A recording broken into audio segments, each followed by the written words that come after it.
Livro Excelência, Como Buscar um Espírito Extraordinário, de Andrew Womack. Capítulo 5. O Poder do Relacionamento. A chave para ter um espírito excelente é experimentar todos os outros benefícios de sua salvação, é saber quem você é em Cristo, não apenas quem você é no aspecto natural. Mesmo que você seja uma das pessoas mais bonitas e talentosas do planeta, sua beleza e talento só o levarão até certo ponto. De certa forma, tenho pena das pessoas que o mundo favorece porque é muito fácil para elas dependerem de suas próprias habilidades ou basearem sua identidade em suas qualidades externas. Mas no fim, o talento acaba, a beleza desaparece ou alguém mais bonito chega para ocupar o lugar de destaque. Por outro lado, quando você não tem muitas habilidades naturais para favorecê-lo, aprende rapidamente a se apoiar em quem é em Cristo. Foi o que aconteceu em minha vida. Ao longo de toda a minha existência, fui alguém mediano, nunca o melhor, nunca o pior. Em todas as minhas fases de crescimento, tudo o que fazia ficava apenas dentro da média. Assim, a mediocridade tornou-se parte de quem eu era. Por causa disso, passei a ser alguém que se contentava com o mediano, mesmo depois de ter sido salvo. No entanto, minha experiência com o Senhor, em 23 de março de 1968, iniciou um processo que mudou minha identidade. Comecei a reconhecer quem eu era, uma nova pessoa em Cristo, e que os limites impostos a mim por causa de minhas habilidades haviam sido removidos. Em meu livro Espírito, Alma e Corpo, expliquei essas verdades que Deus havia me mostrado, mas antes de entendê-las, eu só me conhecia pelo que via no espelho. Eu era introvertido, não era líder. Sabia que não conseguiria encarar alguém e compartilhar minhas ideias, então nem tentava. Eu conhecia minhas limitações e permitia que elas colocassem obstáculos no que eu podia fazer. Mas hoje eu ministro a milhões de pessoas. Minha esposa diz que eu poderia até falar com um poste. Isso não aconteceu porque minhas tendências naturais mudaram. Foi porque descobri minha verdadeira identidade. João 14:12. Em verdade vos digo que aquele que crê em mim fará também as obras que eu faço, e outras maiores fará, porque eu vou para junto do Pai. Em 1968, percebi que eu tinha me transformado em uma nova pessoa em Cristo, e com Cristo eu poderia fazer qualquer coisa. Filipenses 4:13. Comecei a acreditar que poderia ver olhos cegos enxergarem e ouvidos surdos serem abertos.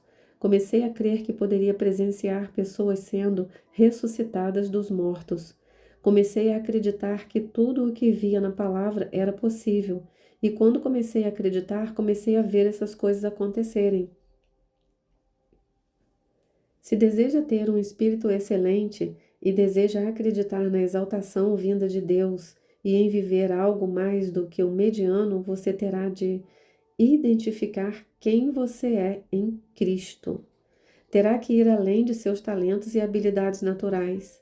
Eu sei que isso é um choque para muitas pessoas, mas é verdade. 1 Coríntios 1:26-29. Irmãos, reparai, pois, na vossa vocação, visto que não foram chamados muitos sábios, segundo a carne, nem muitos poderosos, nem muitos de nobre nascimento. Pelo contrário, Deus escolheu as coisas loucas do mundo para envergonhar os sábios, e escolheu as coisas fracas do mundo para envergonhar as fortes. E Deus escolheu as coisas humildes do mundo e as desprezadas, e aquelas que não são, para reduzir a nada as que são, a fim de que ninguém se vanglorie na presença de Deus. Deus tem prazer em escolher pessoas que não conseguem fazer isso no natural. Na verdade, se você está apenas fazendo o que pode fazer com seus próprios talentos e habilidades, então duvido que tenha encontrado a vontade de Deus para sua vida. Deus o chamará para fazer algo que está além de si mesmo, além de suas habilidades, para que ninguém se vanglorie na presença de Deus e possa dizer: veja o que eu fiz. Certa vez, recebi uma carta de um homem que sabia que havia sido chamado para o ministério, mas não conseguia descobrir o porquê Deus o escolhera. Ele não tinha nenhuma habilidade especial, nem conexões no meio ministerial. Até sua esposa resistiu àquela ideia, dizendo-lhe: você nunca poderia ser um ministro e eu jamais serei a esposa de um ministro.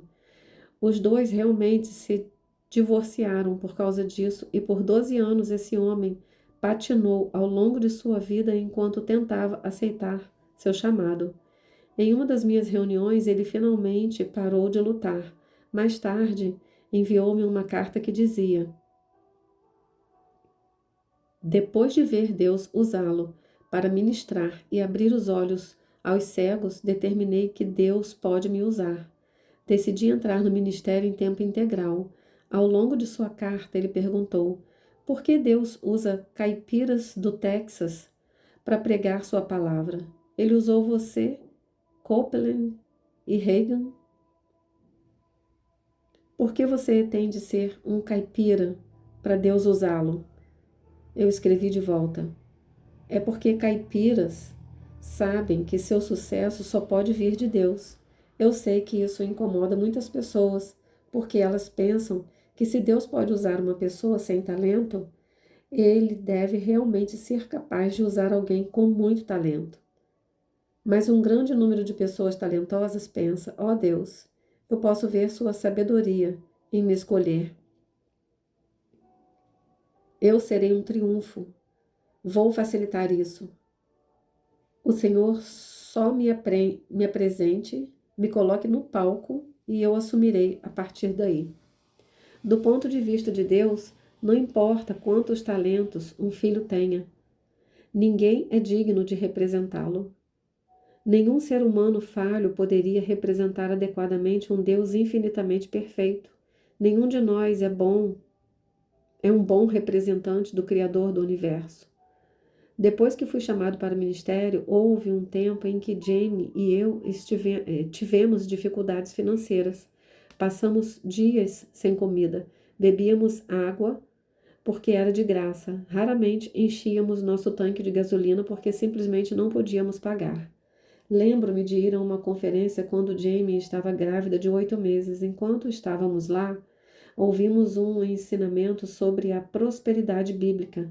Foi a primeira vez que ouvimos essa mensagem e precisávamos desesperadamente ouvi-la novamente, mas simplesmente não podíamos pagar pelos materiais.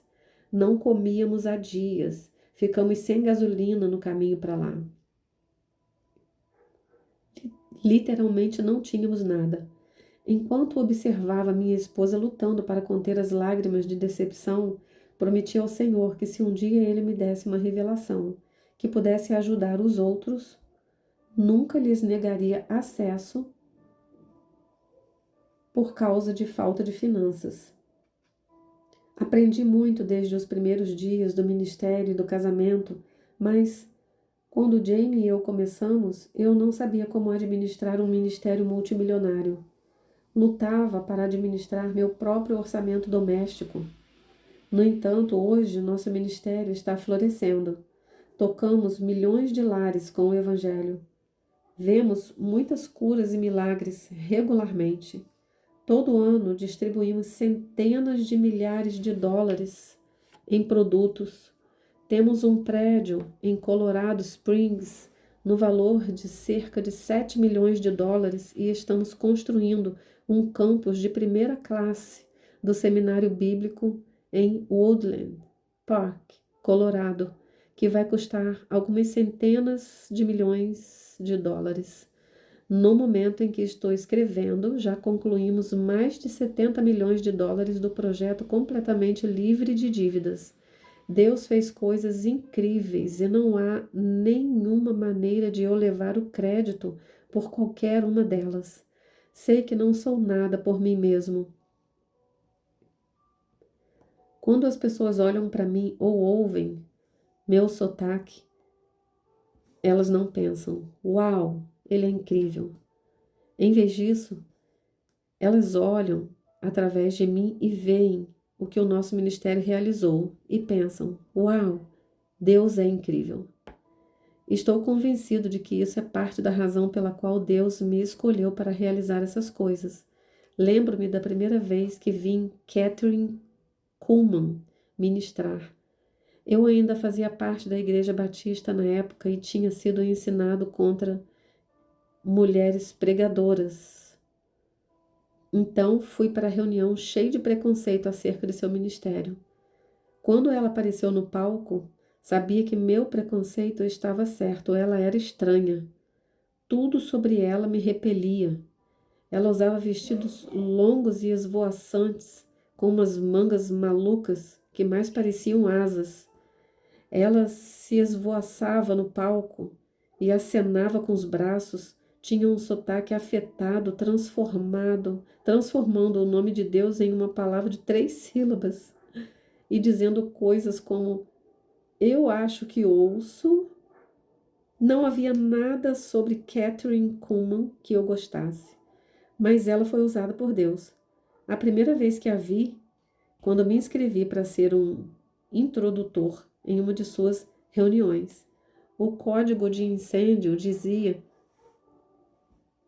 que houvesse acesso livre às saídas de emergência, então meu trabalho era garantir que as pessoas não estivessem bloqueando os corredores.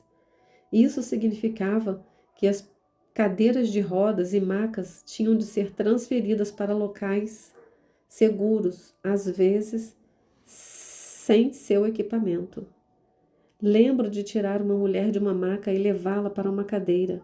Ela se parecia como uma vítima do Holocausto, pois seu corpo era apenas pele e osso e devia pesar menos de 50 quilos. Ela mal conseguia levantar a própria mão. No entanto, durante a reunião, eu a vi se levantar, correr pelo corredor e pular no palco. Lembro de ver com admiração enquanto ela empurrava sua própria maca pelo local. Eu vi muitos outros milagres naquela noite. Vi cegos enxergando e surdos recuperando a audição. Mas principalmente vi Deus usar uma mulher que em minha mente era uma coisa fraca e desprezada. Tudo o que eu podia fazer era dar toda glória a Deus.